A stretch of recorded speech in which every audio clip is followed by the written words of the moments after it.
Did you know, according to horseproperties.net, there are over 155,000 horses in Washington state alone? Since there's so many in just this state, there's a pretty good chance that one of these days you might just run into one. It's important for everyone to know the steps to take when it comes to greeting a horse. Since horses are very powerful flight animals, if they're to panic, it could end very, very badly for all parties involved. Even if you're afraid of horses, it's still important for you to know this information just in case one of these days you find yourself in a situation around one. I've been riding, working with, and competing horses for over 13 years, and one thing that all riders are taught and drilled on is knowledge on how to properly approach a horse. My name is Lexi Powers, and this is Crosby, and today he's here to help me do this demonstration. This demonstration is to teach you how to best behave around a horse, what the proper steps are when it comes to approaching one, and where to best place yourself so we minimize any sort of accident from happening. To start off, I would like to explain to you what correct behavior is expected of you when around a horse. All riders are taught to walk and talk in a low to normal pitch of volume when around a horse.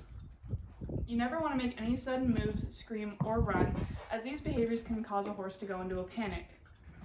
It is common knowledge among equestrians that horses weigh in between 1,000 to 1,700 pounds, and this is just the average.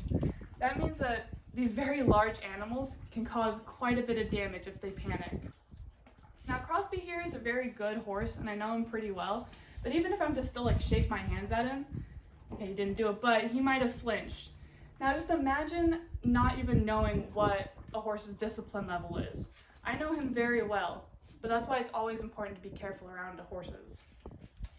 Another thing to keep in mind is to always talk in a calm, sweet manner when around horses. It helps them form an awareness to your presence, as well as show them that you mean them no harm, and can even help calm them down in a stressful situation. Now that we've talked about what behavior is expected of you when around a horse, let's go into danger zones. Danger zones, also known as blind spots, are the areas that are most dangerous for you to be in when around a horse. Horses only have a 350-degree field of vision, meaning there are two areas that they cannot see, and that is directly in front of them and directly behind them. Standing directly in front of a horse is dangerous because if they're to spook, they don't see you very well, so they could run right into you, as well as they could bite or strike at you.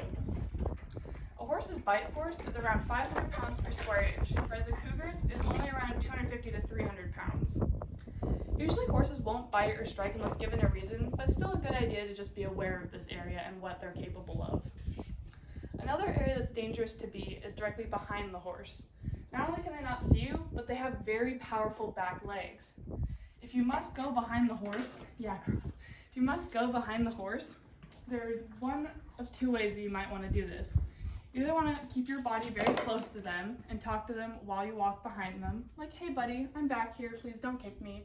That's always a great idea to use. Or you want to go as far away as you possibly can to go around them. Doing either of these keeps you out of the flick area.